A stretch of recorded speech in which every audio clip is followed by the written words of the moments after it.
Welcome everyone, this is Hamza speaking. Let's begin a different series of lessons. So in this lesson, we're going to cover a podcast.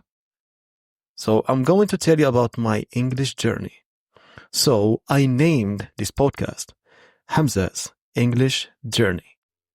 So today we are in the episode number 1. The day it all began. Learn with Hamza, step by step. Words and phrases you will never forget. From zero to hero. We will make it right. Join the journey. English takes flight. So without further ado guys, let's begin. فلنبدأ. It all started in the summer of 2016. I was on a trip to Chefchaouen, a beautiful blue city in Morocco, with my closest and best friend, Hamza.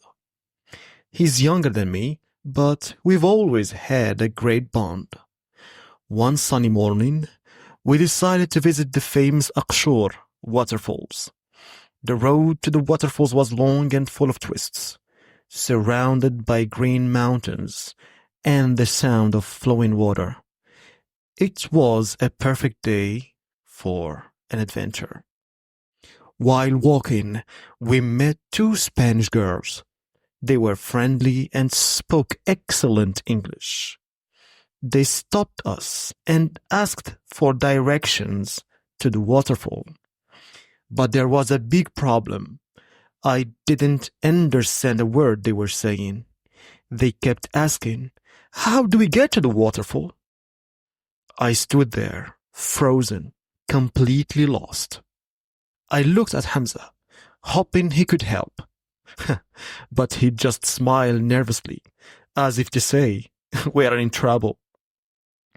The girls waited for an answer, but we couldn't say anything. We looked at each other, feeling like complete idiots. That moment was so embarrassing, I felt terrible, bad, and even a little angry with myself. When the girls finally left, I knew something had to change.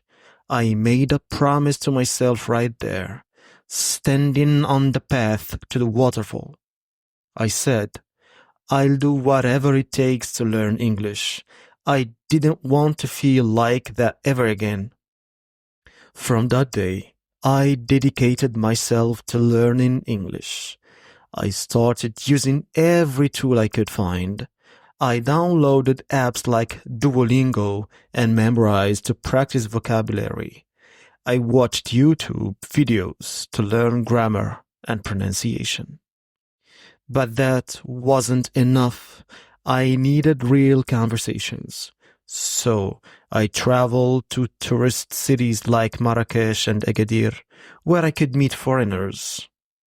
At first, it was hard. Some people ignored me, but others were kind and willing to talk. Every conversation, no matter how short, helped me grow. I also joined websites where I could chat with English speakers. I met boys and girls from all over the world who wanted to help me practice. Slowly, I started improving. Words became sentences, and sentences turned into conversations. My confidence grew, and so did my love for the English language. That day in Chefchaouen was a turning point in my life. It was the moment I decided to start my English journey. And even though it wasn't easy, it was worth every step. Guys, thank you for listening to Hamza's English Journey. In the next episode, I'll share how I went from learning words on apps to having real conversations with tourists and how those experiences changed my perspective. Stay tuned. So إخوان, إلا عجبكم هاد النوع من الفيديوهات خليو كومنت ونتلاقاو في chapter number 2. مع السلامة.